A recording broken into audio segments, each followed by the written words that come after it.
முள்ளங்கியே வேண்டான்னு சொல்கிறவங்களுக்கு இந்த மாதிரி முள்ளங்கி பொரியல் செஞ்சு கொடுத்து பாருங்கங்க. அட்டகாசமாக இருக்கும் டேஸ்ட்டு. விரும்பி சாப்பிடுவாங்க. மறுபடியும் செய்ய சொல்லுவாங்க. அந்தளவுக்கு டேஸ்ட்டாட்டு எப்படி பண்ணுறதுன்னு பார்க்கலாம். வீடியோ முதல்ல ஸ்கிப் பண்ணாமல் பாருங்கள். வீடியோ பிடிச்சிருந்தா லைக் பண்ணுங்கள், ஷேர் பண்ணுங்கள், கமெண்ட் பண்ணுங்கள். முள்ளங்கி சாப்பிட்றது ரொம்ப நல்லதுங்க. வாங்க வீடியோக்குள்ளே எப்படி பண்ணுறதுன்னு பார்க்கலாம். கடாயில் 2 ஸ்பூன் தேங்காய் ஆட் பண்ணிக்கோங்க. 1/2 ஸ்பூன் கடுகு, 1/2 ஸ்பூன் உளுந்தம்பருப்பு, 1/2 ஸ்பூன் ஜீரகங்க. பொரிஞ்சதும் ஒரு வெங்காயத்தை கட் பண்ணி போட்டுக்கோங்க சின்னதாட்டு.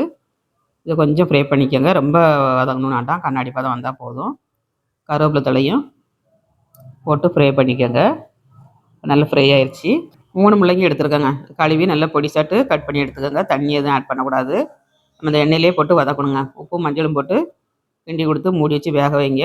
நல்லா வெந்துடும். அடுப்பை மீடியமாக வச்சுக்கோங்க. இப்போ மஞ்சள் தூள் உப்பும் போட்டாச்சு. நல்லா மிக்ஸ் பண்ணிவிட்டு நம்ம வேக வச்சோம்னா நல்லா வெந்துருங்க. சீக்கிரமாட்டு வெந்துடும். உங்களுக்கு ரொம்ப நேரம் ஆகாது. கிண்டி கொடுத்து நம்ம மூடி வச்சுக்கலாம். இதுக்கு ஒரு மசாலா அரைச்சி போடணுங்க.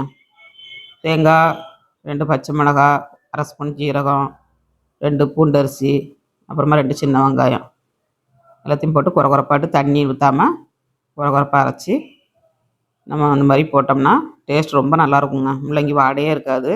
இந்த மாதிரி ட்ரை பண்ணி பாருங்கள். முள்ளங்கி இலை கிடச்சிச்சின்னா முள்ளங்கி இலையோடு சேர்த்து ஃப்ரை பண்ணுங்கள். சூப்பராக இருக்கும். சப்பாத்திக்கு வச்சு சாப்பிட்லாம், சாதத்துக்கு வச்சு சாப்பிட்லாம்.